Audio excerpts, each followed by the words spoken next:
नारियल के जन्म की कहानी। प्राचीन काल में सत्यव्रत नाम का एक राजा राज्य करते थे। वह प्रतिदिन पूजा पाठ किया करते। उनके पास किसी भी चीज की कमी नहीं थी। वह धन दौलत से लेकर हर प्रकार की सुविधा से समृद्ध थे। हालांकि इसके बावजूद भी राजा की एक अभिलाषा थी जिसे वह पूर्ण की चाह करते थे। दरअसल राजा सत्यव्रत को किसी प्रकार से स्वर्गलोक जाने की इच्छा थी। वह अपने जीवन में कम से कम एक बार स्वर्गलोक के सौंदर्य को देखना चाहते थे, लेकिन उन्हें इसका मार्ग नहीं पता था। इधर दूसरी तरफ ऋषि विश्वामित्र अपनी तपस्या के लिए घर से बाहर निकले।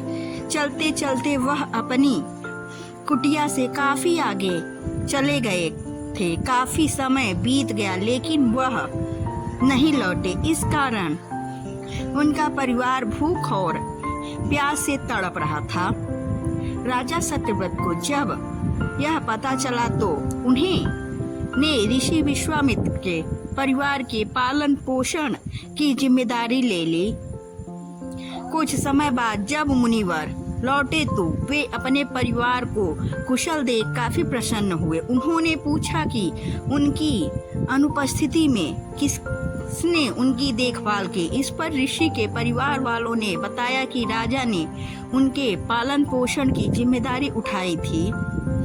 यह सुनकर ऋषि विश्वामित्र तुरंत राजमहल पहुंचे थे और राजा से मुलाकात की। वहां पहुंचकर उन्होंने सबसे पहले महाराज को धन्यवाद कहा।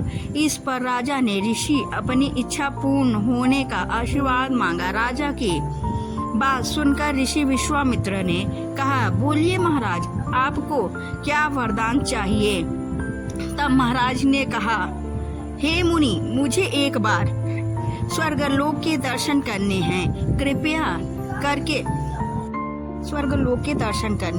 करके मुझे वहां जाने का वरदान दे। राजा की प्रार्थना सुनकर ऋषि विश्वामित्र एक ऐसा रास्ता बनाया जो स्वर्गलोक की ओर जाता है। यह देख राजा सत्यव्रत बहुत खुश हुए। वह तुरंत उस रास्ते पर चल पड़े और स्वर्गलोक पहुंच गए।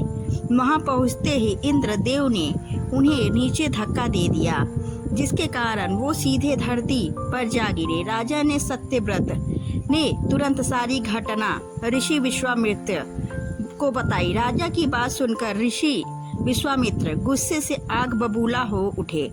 उन्होंने तुरंत सभी देवताओं से इस बारे में बात की और इस समस्या का हल निकाला, जिसके बाद राजा के लिए एक नया स्वर्गलोक बनाया गया। नए स्वर्गलोक को पृथ्वी और देवताओं के स्वर्गलोक के बीच स्थापित किया गया था ताकि किसी को परेशानी न हो। नए स्वर्गलोक से राजा सत्यव्रत को बहुत खुशी हुई, लेकिन विश्वामित्र को एक चिंता लगातार सता रही थी। उन्हें डर था कि नया स्वर्गलोक कहीं जोरदार हवा के कारण गिर न पड़े। अगर ऐसा होगा तो राजा सत्यव्रत दोबारा से धरती पर जा गिरेंगे। काफी सोच विचार के बाद ऋषि विश्वामित्र को एक उपाय सूझा। उन्होंने नए स्वर्गलोक के नीचे एक बहुत लंबा खंभा लगा दिया ताकि उसे सहारा मिल सके। ऐसी मान्यता है कि नए स्वर्गलोक के नीचे लगाया गया खंभा एक विशाल पेड़ के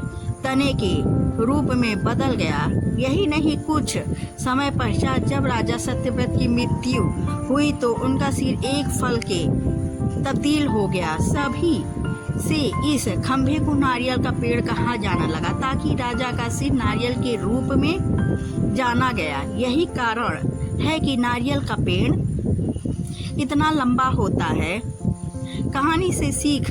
इस कहानी से हमें यह सीख मिलती है कि अगर सच्चे मन से किसी की मदद करे तो हमारी हर ख्वाहिश पूरी हो।